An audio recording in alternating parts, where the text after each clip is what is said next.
Hello friends, this is Hassan Nafid, an anatomy and physiology instructor at Madison College in Wisconsin.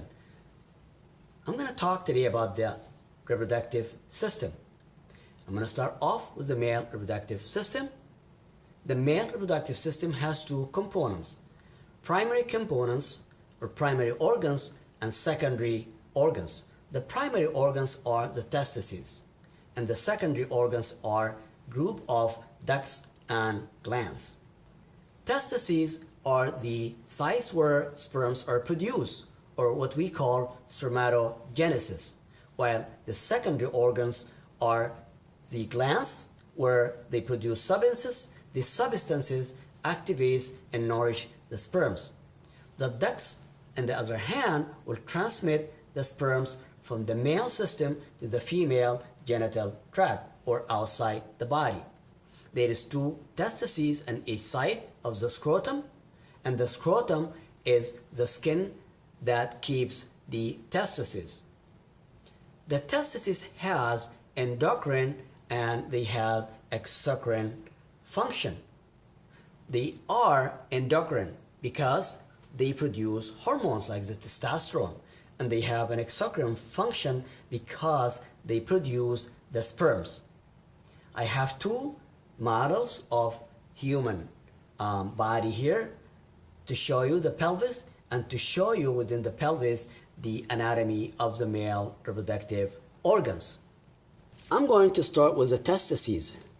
The testes are plum-sized and they are approximately 4 centimeters long and 2.5 centimeters wide.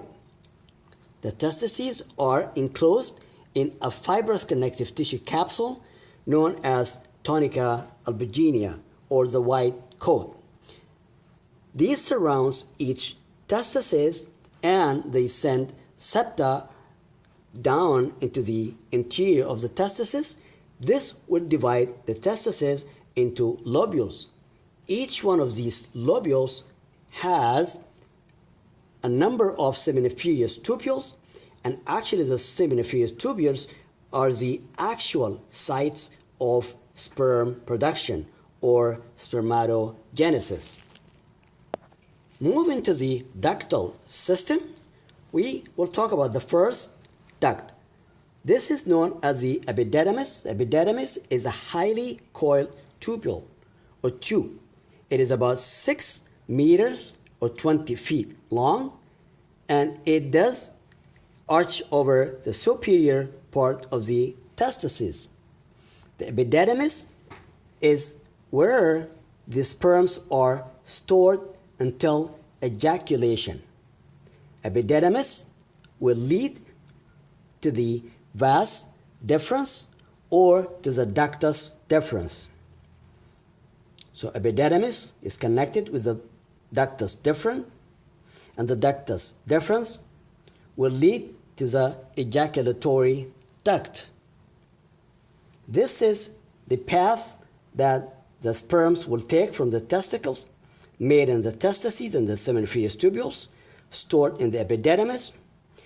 Upon ejaculation, they will be passed to the vas deferens, to the ejaculatory duct. The ejaculatory duct, if you see, I'm going to turn this model around here to show you, will arch over the posterior part of the bladder and will join the urethra. I will open this model here to expose the interior of the male organ and show you how the ejaculatory duct join the urethra and become part of it or merge with it. So again, taking a look at our ejaculatory duct, which passes behind the bladder, arches over, and kind of merge with the urethra here. As you see, the urethra will pass through the prostate. This part of the urethra is known as the prostatic urethra. This is the prostate gland, and the prostate gland is part of the glandular system we're going to talk about in a few minutes. So the prostatic urethra will lead to the membranous urethra, and the membranous urethra will become spongy urethra, which leads to the exterior. Moving on, I'm talking about the glandular system, the glands. The first one we're going to talk about is the seminal vesicles. The seminal vesicles is located at the base of the bladder. This is the bladder. This is the seminal vesicles. It's painted in green here, and it's located at the base of the bladder. It's produced about 60% of the seminal fluids comes from the seminal vesicles. Its secretions are thick, yellowish, and they are rich in fructose, in vitamin C, in prostaglandins, and other substances that nourish the sperms that comes through the ejaculatory duct. The ducts of the seminal vesicles, if you see here, will join the ducts of the ejaculatory duct, or the ducts of the vas deferens. This is the vas deferens here. The seminal vesicles will join these ducts, and they form the ejaculatory duct. So the ejaculatory duct is formed by the duct from the seminal vesicles and the duct from the vas deferens, and they form the duct of the ejaculatory duct. This way, the sperms and the fluid from the seminal fluid will be mixed together and enter the urethra together. Second gland is the prostate. It's located down here. It is a donut-shaped gland. It's about the size of a peach pit. It encircles the upper urethra. See in the back here, it encircles the urethra, as we said, the prostatic urethra. That explains the symptoms of enlargement of the prostate. These symptoms are difficulty in urination, which we call precipitancy, hesitancy, and urgency that you see in older men who are experiencing benign prostatic hyperplasia. So the urethra will be kinked a little bit and becomes narrower, and that produce the symptoms of prostatic hyperplasia. The third gland is the bulbourethral gland. It is located here, somewhere underneath the prostate. It is a pea-sized gland. It's inferior to the prostate, and it produces some secretions. These secretions are thick and clear, mucoid. These fluids will drain into the penile or spongy urethra, so it clears the urethra from the acidic media or acidic medium that created by passage of the urine.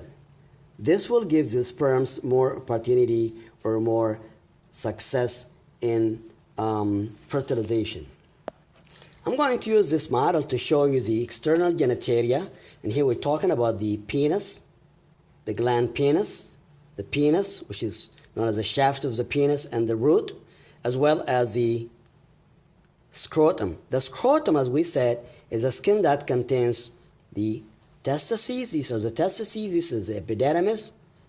This is the spermatic cord, and it contains the vas deferens. It also contains